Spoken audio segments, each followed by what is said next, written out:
Dave Cottle, head coach of the Chesapeake Bayhawks. Dave, it's times like this you find out who your friends are, buddy. Isn't that the truth, Scott? Yeah, you win 2 championships and everybody's your friend, but when you're scuffling, you find out who your real friends are, right? Tough overtime loss last week for you, right? Yeah, it's the first double overtime game in MLL history. Oh boy! And we really had our chances to win, and when you lose, it's always a different reason, and when you win, it's doing the same things week in and week out. You play tougher, you play harder, you play smarter, and we were 7 for 51 in shooting and had some opportunities to win it, and just didn't take advantage of our opportunities. So you got 8 left in the regular season, and the hope at this point, when you're sitting at 1-5, and I looked, you're only, I guess, 2 games out of a playoff spot, is to get this thing rolling in the right direction.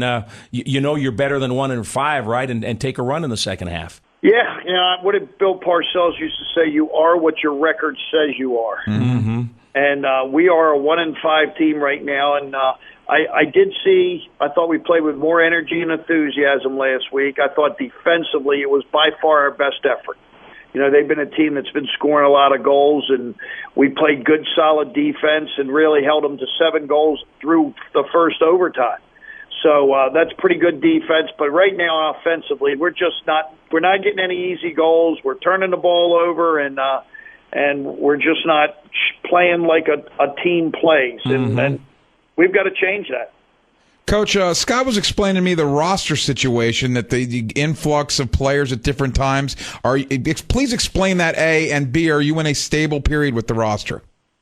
Yeah, well, what happens is you draft college players in January, but they can't start playing till their college season's over.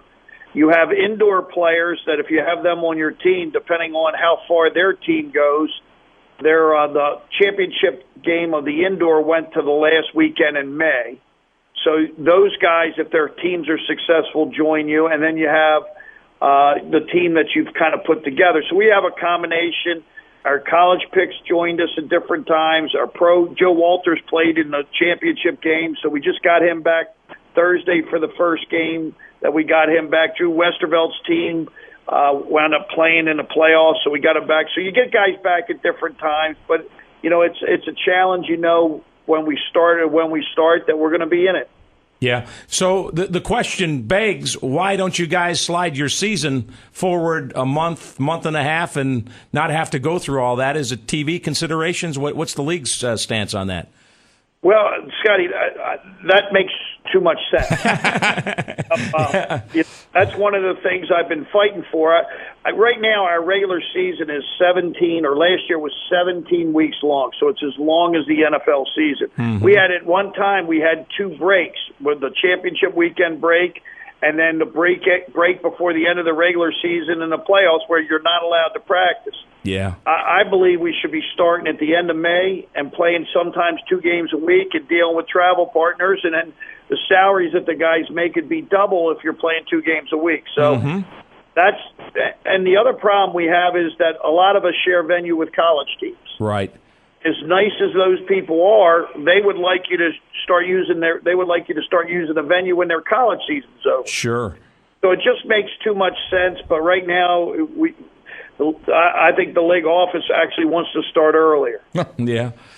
You got a little Father's Day special against the Boston Cannons, I guess, Saturday night, right? Give us a little scouting report on this matchup. Well, Boston right now, Jordan Burke in the goals played outstanding. Chris Eck, the face-off guy, is a USA player. And then they have Paul Rabel, who is probably known as one of the best players in the league. And Kevin Buchanan, in our first game we played up at Boston, had 6 goals. So they've got a lot of really good players. They picked up Brody Merrill from Hamilton and Kyle Sweeney and Mitch Blau. So they've got an outstanding team, along with Ryan Boyle, who's fighting it out for the all-time leading scorer. So they're a team that they won last weekend. They found a way to win, and it's going to be a tough game. Boston and Chesapeake is always a very competitive game. All right, 2 questions. When's the last time a Dave Cottle coach team was 1-5? I don't think ever. Yeah. I was going to say probably been 30 years at least, right? Yeah, I had the TV guy, when you walk onto the Rochester field and everything like that, TV guy says, we'd like to interview this guy. Oh, by the way, your last losing record was 1983. So thanks for that information. Yeah, thanks for the info. Well, we're not done yet. But with that, Dave, do you have to do anything different? I know these are adults and they're pros; they're not high school kids. But do you have to do anything to get them to think positive when it's 1-5 because you're the two-time league defending champs? Well, this league's always been a game of runs and a season of runs.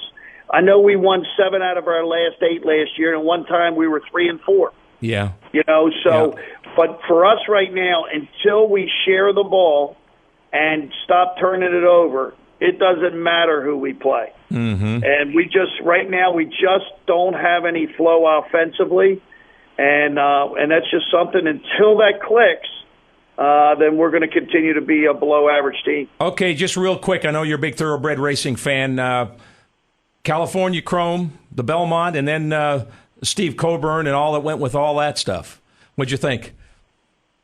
Well, first of all, California Chrome was a tremendous story. $2,500 stallion out of a Maryland mare, and there's no question, horses, owning some race horses, that 5 weeks is the optimal time between races. And in the Derby, you got 2 weeks, and then between the Preakness and the Belmont is 3.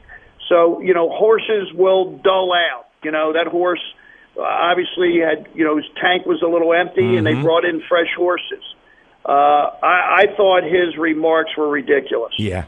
And, the great champion, that's why this Triple Crown is so hard to do, because you have different challenges, fresh horses that sit out this and that. And Tonalist, the horse that won the Belmont, was a horse who wanted to be in a Derby but got sick. Mm-hmm. So you're going to say, the idea of once you sign up, you got to keep signing up is ludicrous. And I was glad to see today he apologized, and we all say things that we regret, and I'm sure when he had some time to think about it, that horse was like a son to him. Mm-hmm. And I think the emotion got the best of him. And then his wife Carolyn got the best of him and said, "Straighten up! You're embarrassing the whole family."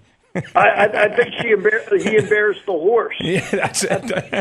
But and the guy, the trainer, Art Sherman, was his class. Oh, he's a great guy. Absolutely, everybody was pulling for Art. Story, and you just unfortunately you would have liked to see him take the high road immediately after it's over, and it probably took something away from the owners and the trainer of Tonalist, who didn't deserve to have anything taken away from him. I agree, Dave. We'll talk to you next week, win or tie. Okay.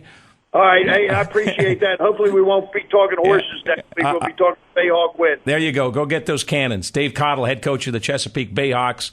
They host the Boston Cannons. Navy Marine Corps Field. If you haven't seen the pro game, it's pretty exciting. It moves in a hurry.